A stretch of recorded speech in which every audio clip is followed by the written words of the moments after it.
জুলাই আগস্টে গণহত্যার মামলায় গ্রেপ্তার সাবেক ১২ মন্ত্রীসহ ১৬ জনকে আন্তর্জাতিক অপরাধ ট্রাইব্যুনালে হাজির করা হয়েছে। মঙ্গলবার সকালে তাদের হাজির করা হয়। এদিনই তাদের বিরুদ্ধে করা মামলার তদন্ত প্রতিবেদন জমা দেওয়ার কথা রয়েছে। এর আগে গত অক্টোবর ও ডিসেম্বর ২ দফায় তাদের ট্রাইব্যুনালে হাজির করা হয়।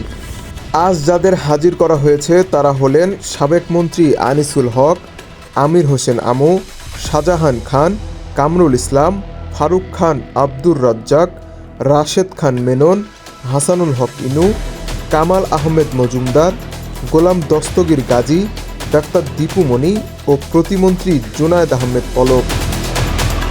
আরও রয়েছেন সাবেক প্রধানমন্ত্রী শেখ হাসিনার উপদেষ্টা সালমান এফ রহমান ও তৌফিকি ইলাহি চৌধুরী, সাবেক বিচারপতি শামসুদ্দিন চৌধুরী মানিক এবং সাবেক স্বরাষ্ট্র সচিব জাহাঙ্গীর আলমকেও ট্রাইব্যুনালে আনা হয়েছে। এর আগে গেল ১৬ ডিসেম্বর জুলাই আগস্টে গণহত্যার অভিযোগে মানবতাবিরোধী অপরাধের মামলায় সাবেক ১১ মন্ত্রীসহ ১৬ জনের বিরুদ্ধে তদন্ত প্রতিবেদন দাখিলের জন্য ১৮ ফেব্রুয়ারি পর্যন্ত সময় দেন আন্তর্জাতিক অপরাধ ট্রাইব্যুনাল। উল্লেখ্য, বৈষম্যবিরোধী ছাত্র আন্দোলনে নিরস্ত্র ছাত্র জনতার উপর গুলি হত্যার নির্দেশদাতা ও পরিকল্পনাকারী হিসেবে সাবেক প্রধানমন্ত্রী শেখ হাসিনা সহ অভিযুক্তদের বিরুদ্ধে আন্তর্জাতিক অপরাধ ট্রাইব্যুনালে বিচার চলছে।